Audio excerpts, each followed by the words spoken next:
Montesinos. I'm a writer for LA Taco. It's a local website. I've been with them for about 5 years now. I met Angela through, through some emails, Instagram. Most people meet that way now. And kind of got a correspondence going, and I wanted to do an interview for her on the website in regards to the movie. And that's kind of how we linked up. And she gave me a lot of references, especially for the movie.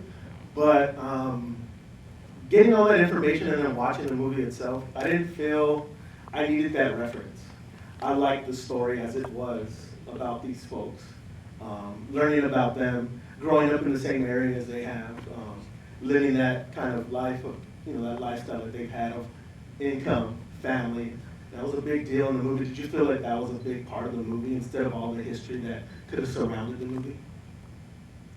Did I feel like they're just background in general? Just background in general. I don't know, I see all the punks as complete individuals. So wherever they come from and whatever they've done in life to lead them to me, I take into consideration whatever those elements are, whether they come from money or not, or like cheese or don't like cheese, whatever it is, So they're all pretty much individuals to me. Yeah. That's awesome, because that was like one of the first things that I thought of when we did the interview. I thought of all the questions that we had before, and then thought of them again because of how the movie was, how it played out, and what it meant to me as a person from that community.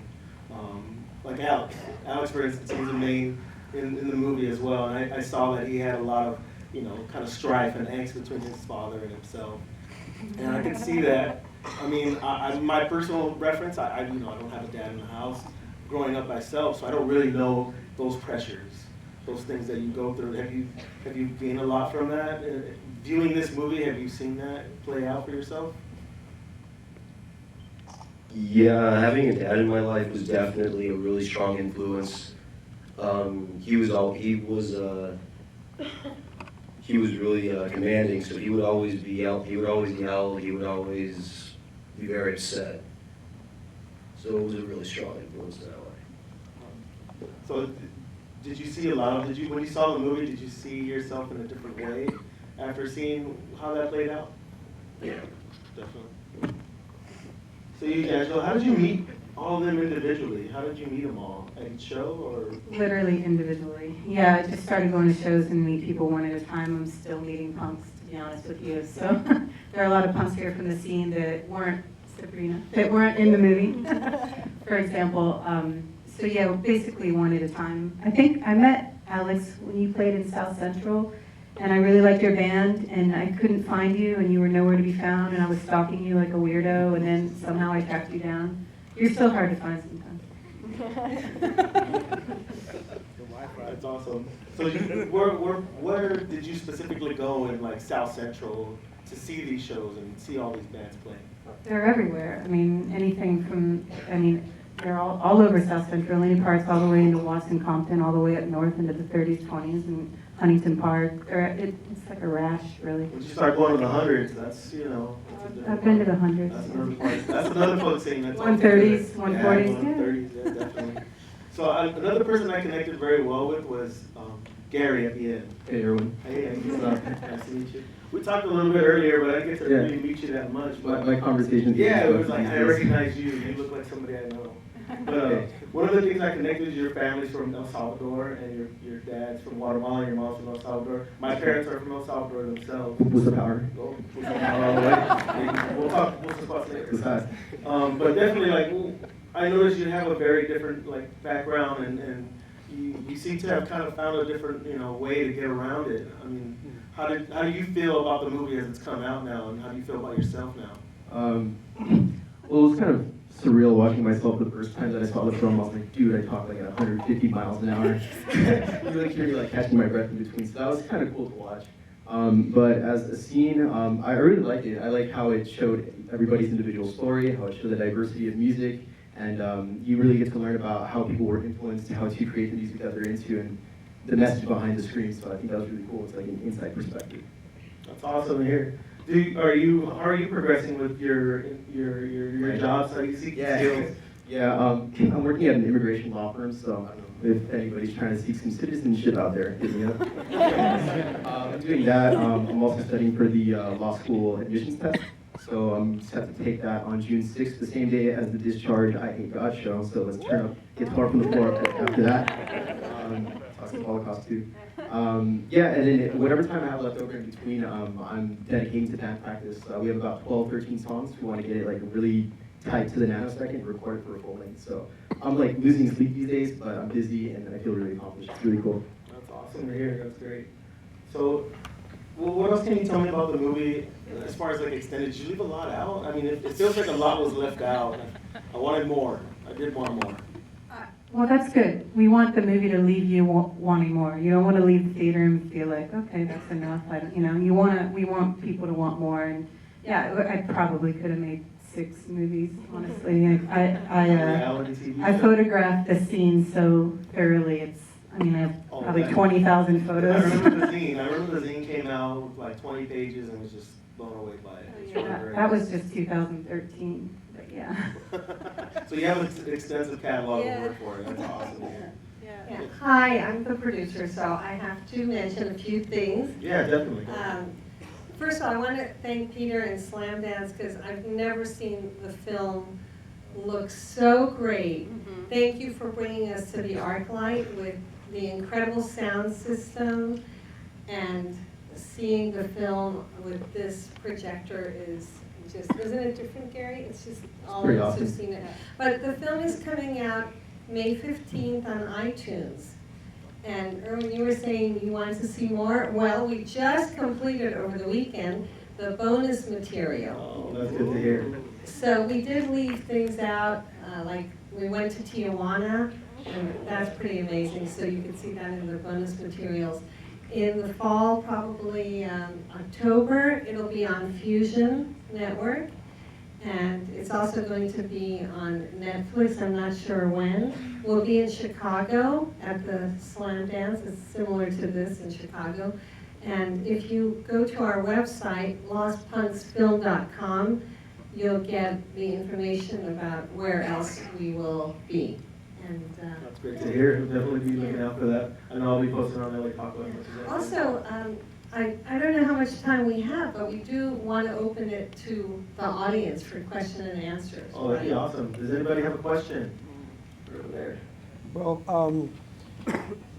what do you think of the fact that coming from a different background, directing and producing subjects in the Latino area, right now the controversy of Oscar so white, and this could be even an Oscar material because it's so good, but you have a vision that some other people in Hollywood don't have the vision. So how you approach to this other subject that is kind of underground and is not part of the other America. You know what I'm saying? You know? Right. Well, to me, I've always found things that are different from me more interesting. Like I have no interest in documenting things that are like me. I know me. I know that. I don't care. I want to learn about other people and learn about other stories. And also, the first time I ever went to a punk show, it really completely blew my mind. It turned me inside out, and it didn't even dawn on me for like 3 months that the participants were predominantly Hispanic. Literally, I was just so blown away by the scene and the energy and the kids that would show up. But as I got to learn about them as individuals and I kind of realized where they were coming from culturally, I did a massive amount of research and a lot of firsthand research. I would go and talk to people in person. And I basically had to listen, and I tried to make sure that my vision didn't override what I was being told. I literally listened to what people would tell me, and I tried to listen to their stories and incorporate what they were saying into the project. So that's kind of a brief answer to your question. I hope that answered it somewhat. Do you think, under the follow-up to that, do you think a lot of representation for like Kat herself, like women in the scene, is there a big section that could have been seen in the movie for women as well? Well, I mean, Kat, yeah. Do you want to talk about that? Answer that as well. Yeah. Like what is, I mean, do you feel, like he's asking about different cultures, one of the cultures that stands out the most are women. There's a lot of women in the scene that are involved and, predominantly in it, showing themselves, in the forefront. Yeah, How do you feel about that? I mean, nowadays it's like kind of, you see more and more women. I remember back in the day there weren't a lot of female bands, and it's really rad to see like out throughout the years. I've been playing for 10 years now, seeing kind of everyone get on board, and there's a lot more girl power, which is rad. Good, great to hear. Anybody else here with a question? Anybody in the audience? Over there, top, bottom. Question for the punks. We kind of heard what Gary's doing now with Slack, but what's up for you guys? What's going on with you, Alex? How's that going? What are you up to? Right now I'm actually doing sushi in downtown Los Angeles. Clifton, right? Right now I'm working the new sushi station over at Clifton's cafeteria in downtown. How about you, Ken? We heard Gary. I have my bachelor's in communications, so right now I'm getting my master's. If any of you guys are looking for a personal assistant, got my number. Over there on the top left. Yeah, you. I just wanted to first thank you for making a documentary about the punk scene that's like about what's happening right now, as opposed to like a bunch of dinosaurs talking about like the good old days when like shit was rad, but they don't have no idea what's happening now. Is that you, James Spooner? Yeah. James Spooner, he directed Afropunk, just so you guys know. And it's really cool just to, like, I mean, I'm almost 40 and people always say, you know, punk's dead, whatever. They've been saying it since before I was involved in the 80s. But I'm always like, no, I know that there's some kids doing some shit that I don't know about.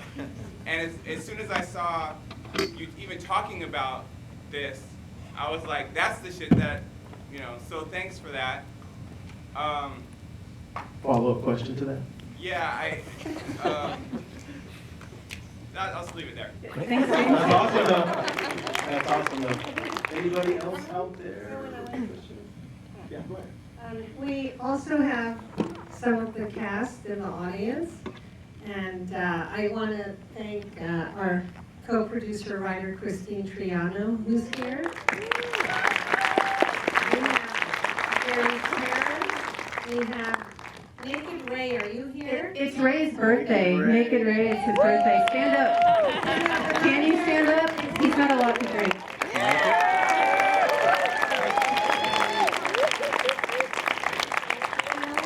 Phil and Alice are here. Where are you guys?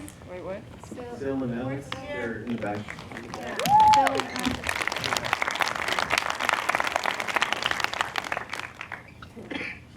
Ray, the guy with the green mohawk that didn't stab anyone, he's right there. That was a really weird situation.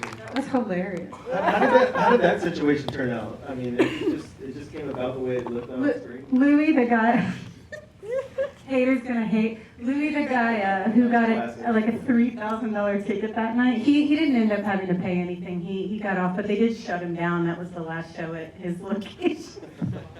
He's working on opening it up again. He's amazing. Hi, Alice. Another star of the show, Alex.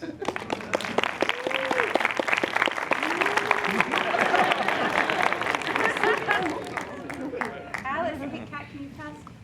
Alice, did you like the movie? Yes, I did. What was your favorite part? Well, I both right, but I really do have feelings.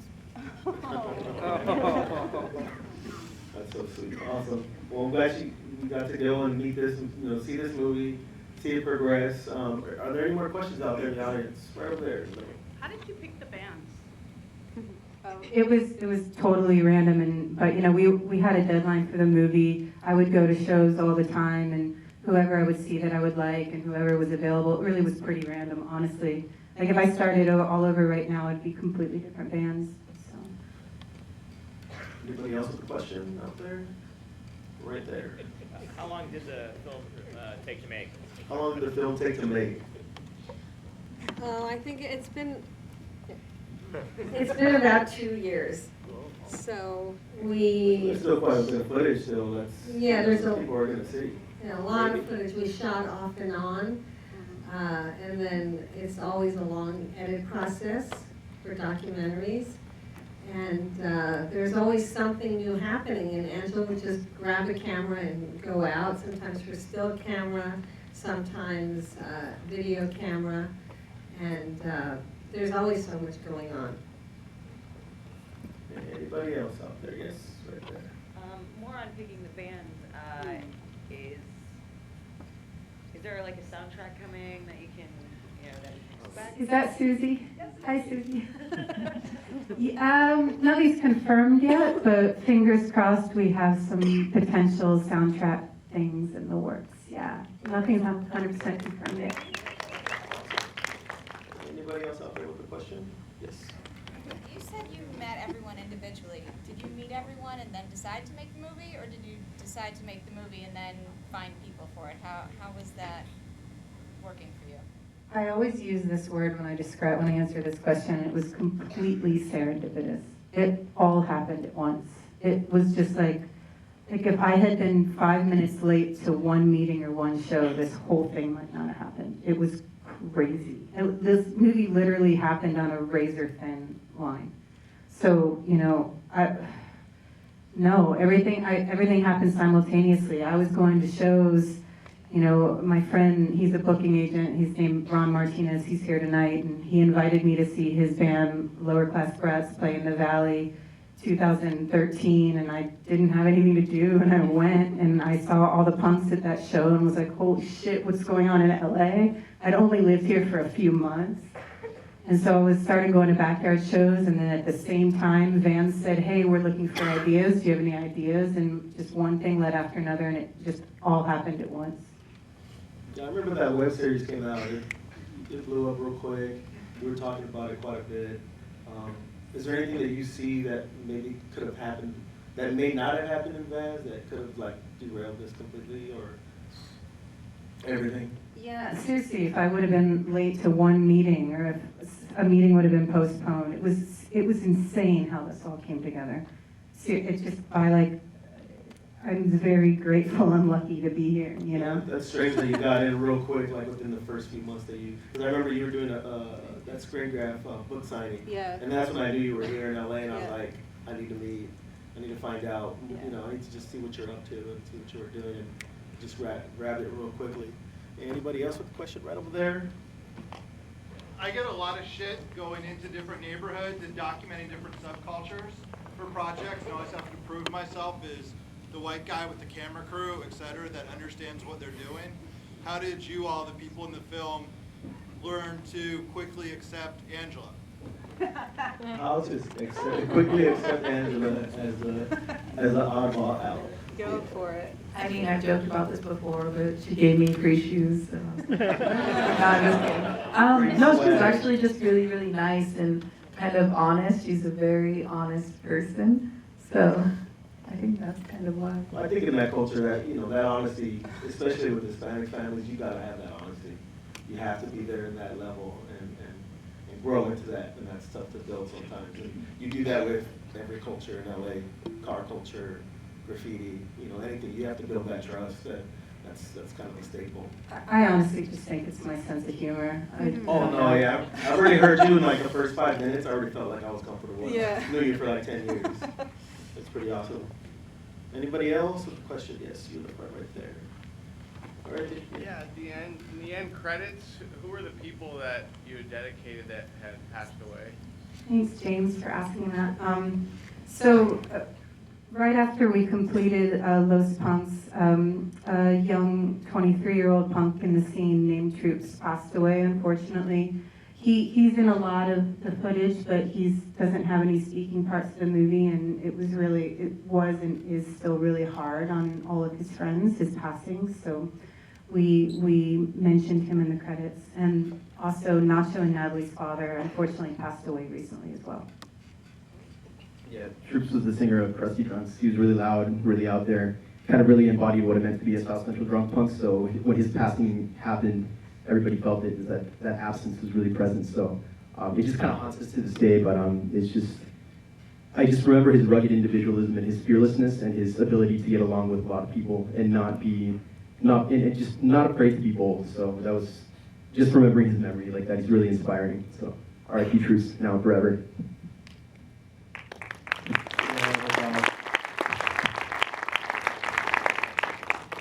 Right there. I'll get you afterwards. One last one. How do we get on the mailing list on Facebook? How do we get on the Get mailing spam list to go on to shows? Well, Susie, you can just text me.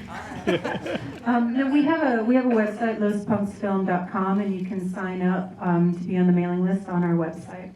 And we have a Facebook page that I personally run and try to keep really, really updated. It's facebook.com/lospunksfilm, so that's always a good place to go.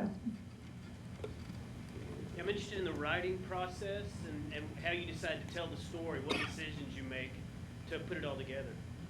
I was really lucky through the producer Aggie. We had a writer named Christine Triano who's up there. I actually sat next to her during the movie, and she helped with the structure as well as literally my favorite documentary editor ever, Tyler Hubby, edited this movie, and he's a genius, and Christine's a genius, and between the two of them, the wizards, they helped me craft everything and put the story together. I would come at them with ideas and say, hey, this is happening, this is going on, what do you think? And we would all kind of discuss amongst ourselves what would benefit the movie, what goes here, what goes here. If I would fight for something I wanted, they would fight for something they wanted, and it ended up shaking out. But they're awesome. I mean, it was a massive, I couldn't have asked for any better people to work with, honestly. Any other questions out there? Right there, Joe. One of the last scenes where the casualties kind of made the case for corrupted youth and everything being observed on a national scene. I'm wondering if Nacho and Corrupted Youth ever got a U.S. tour together, or if they got plans for it or anything? Not yet, and I have to ask him. He's always up to something.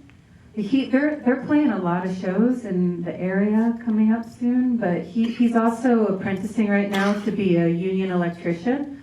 So he's working quite a bit. That's why he's not here tonight. So not that I know of, but I can't imagine it's going to be too long before something happens. Yeah. His band is playing in Oklahoma at Fuck You, We Rule OK with Special Duties, The Unseen. It's going to be on July 4th weekend, so it's not a tour, but his band Corrupted Youth is playing outside the state. They also have played in Las Vegas also, so they're getting out there. Right over there down the bottom. So where was your first gig, and what was like your first thought of it? Your first gig and your first backyard East Los, 2013, May 27, 2013, Dunn Avenue, City Terrace. And Corrupted Youth played, Age of Fear played, Skanja, does anybody remember them? They played. It got raided by the cops, and it was fucking amazing. Seriously, it blew my mind. I brought a medium format camera and film and was like shitting my pants the whole night. Like, oh my God, I couldn't stop taking photos. And yeah, I'm still obsessed with going to shows and taking pictures. So yeah, there you go. You over there in the first, yeah. Two questions, actually, I think you just answered one of them. Backyard scenes, usually one band at a time? Is it multiple bands who are playing, or?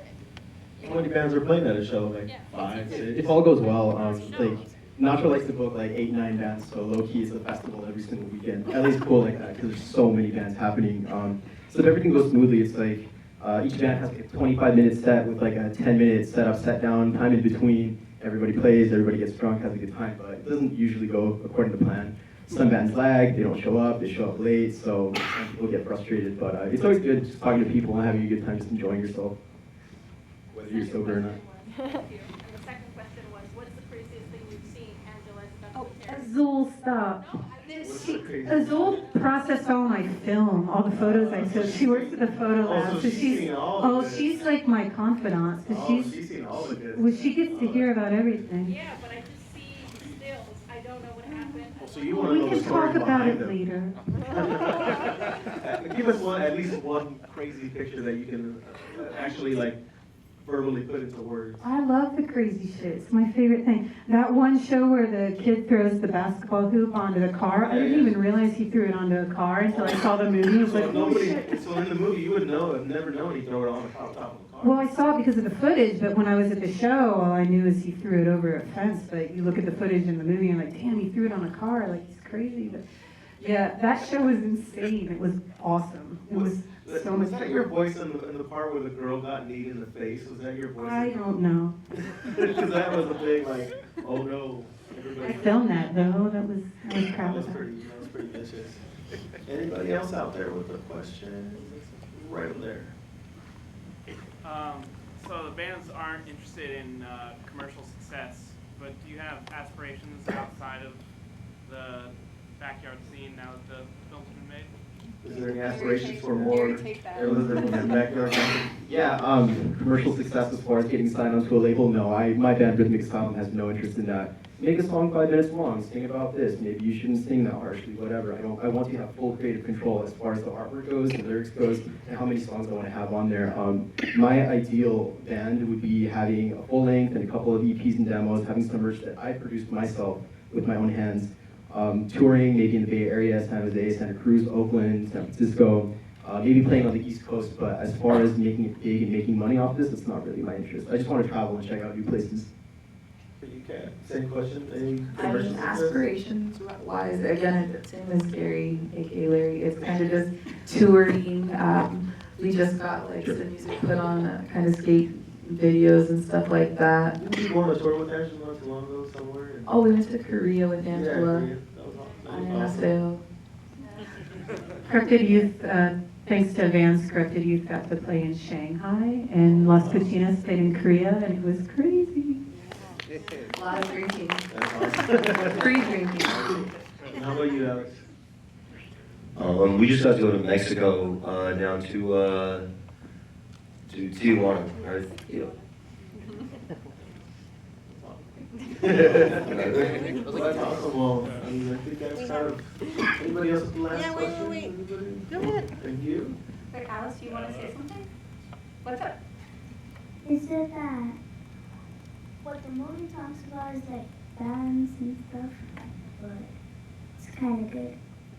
You liked it? Yeah, well, I'll buy it. You'll buy it? Yeah. You will? But I'm just asking, where do we buy it? Oh, did a little bird tell you that? Yes, it comes out on iTunes May 15th, so you can purchase it, and we have some awesome added value stuff that I love. So, does that answer your question? Sure it does. Hey, Alex, do you think that you want to be in a band when you're older? Well, I would. Tell everybody, what's your favorite heavy metal band? I was made for loving you, baby. Oh, yeah, answer my question. Well, the band called Kiss, they're amazing. I want to thank you guys for coming out and enjoying the movie and having the Q&A with them. Again, give us the producer of the director of this movie, star and cast, and the producer of this movie. I want to thank you guys again for coming out and enjoy your evening. Thank you very much.